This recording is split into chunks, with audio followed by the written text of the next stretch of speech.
Okay, so we just got out of the car and we decided to walk over here to this little building right here. And a couple of things about this building is you can kind of age it by the fact that it has this glazed brick.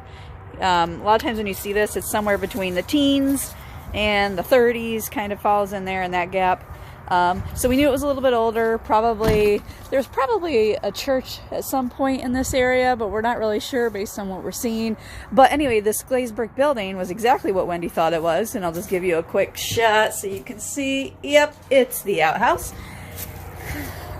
So then we're going to take a look at some of the other stones that are here. There's some pretty neat stuff. Okay, so there's a lot of beautiful stuff here. We're walking around, checking things out. And looking at a couple of these stones, we can tell they've been cleaned. And I guess we're kind of talking about like kind of what people would use to clean them. And it kind of depends on who you're talking to and everything. But pretty much the standard that doesn't deteriorate the stone or cause more damage is D2. But out here you find different things. But this is a really gorgeous stone. Let me see if I can actually get it in the frame here without messing it up.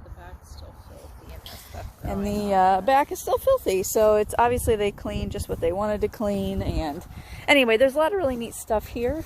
Some of my personal favorites are ones that have arches. Let me see. There's one right here, and there's another one over here somewhere. This is really hard to do. Anyway, I'll show you some of those. There's also a zinc here, which is another thing that we really look for. So just a moment. So as we're walking through, we see this family plot. So you see the stone here, but then along the outside you can see that there's a little bit of a delineation between it and the rest of the cemetery.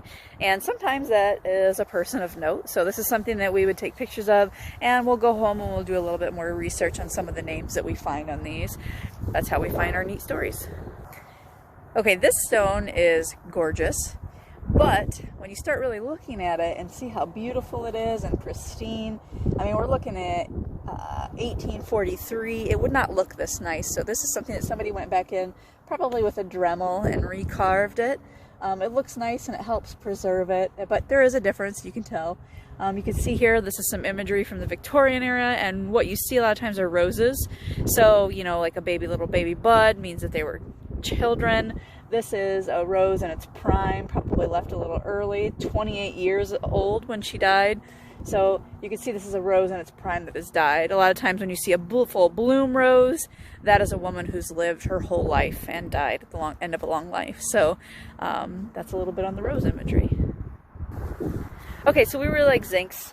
Zinc is, well, I'll let Wendy talk a little bit about what the actual zincs are, but we were kind of looking at the dates on this one, and it's a little interesting. So if you look at it, you see, let me see if I can get my thing lined up here. This woman, Katie, died in March 17th of 1880, 29 years old. And then you come around here and they also have her baby listed here. At least we assume it's her baby, died in June, which means in 2 months, 14 days, which means she probably died in childbirth. And then you got the child, but the dates kind of are a little off, so we don't know exactly what happened here. Very interesting, but yeah, so 2 months old, so this is a mother and her daughter, most likely, childbirth, and then just after. And I'll back up a little bit and get into the sun so Wendy can talk a little bit about zincs. So yeah, this is zinc. It's metal. And they called them, to make them sound fancy, white bronze monuments. You would pick them out from a catalog. Most of them are made by a company called the Monumental Bronze Company, and some of them will be signed. This one isn't. So you would order from a catalog, and then you get your little plates customized. And the benefit was that you could get these beautiful detailed statues, and they were cheap. They were very inexpensive. The company was around for 20 years-ish.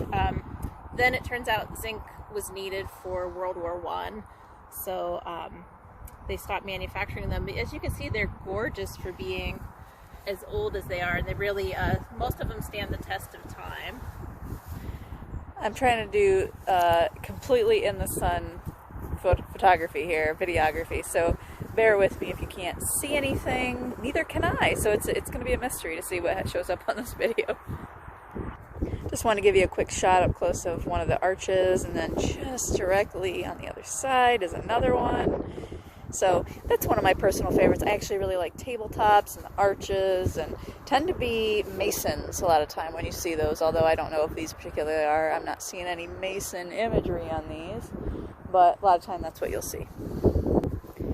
So there's several here by the same from the same family, the McDonald's, and this is a particularly gorgeous stone. I mean, look at this. It's really nice. There's several just like that.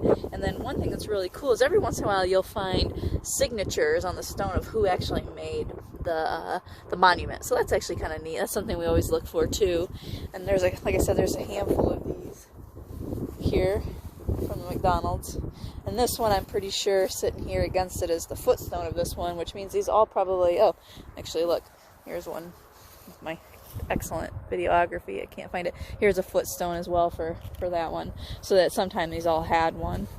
And then here's an example of one of the monuments that have toppled. These are extremely dangerous and extremely heavy, and this is the kind of stuff that we like to see repaired and fixed and conserved for the future. So this is something where you come in and you pull the base up, dig it up, put some screening down, which is essentially gravel, replace it, and then do some epoxy work, and you get this back up top leveled off and safe to be enjoyed for many more moons. Yeah.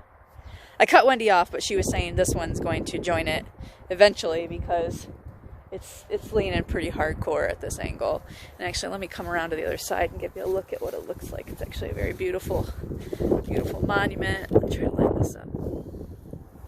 So it'd be really great if somebody could come in and actually reprop this one up a little bit. It's possible to do if you look. I think I have some videos on our Facebook of us in, well, I don't know what month it was, June or something.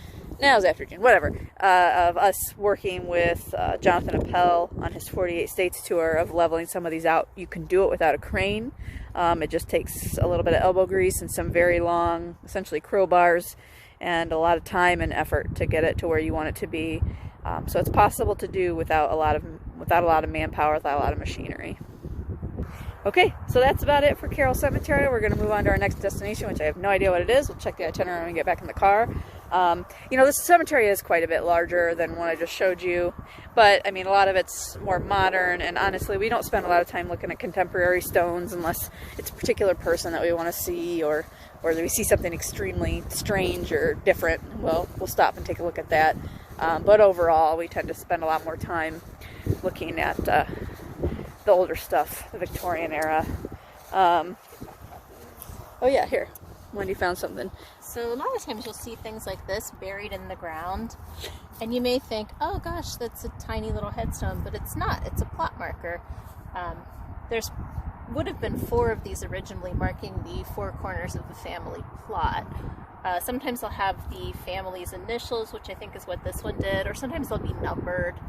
They may even have the whole family name spelled out, but they're kind of a cool thing to look for. They actually are very big, but they've sunk down that much over the years, and I think a lot get removed by landscaping because it's just one more obstacle to mow around. But that's a neat thing I always look for. And I think another reason why you see a lot of that in the Victorian area is they were obsessed with not walking on graves. So marking out the edges or the marker. Oh, yep, here's another one. Probably the same family, maybe. Anyway, I don't know if I'm getting in the camera, but the point is they used to put these on there because they were obsessed with not walking on graves, and that was really important in the Victorian area. So they tended to mark things out pretty heavily so that you could go and enjoy your time in these rural cemeteries without being disrespectful. All right, next place.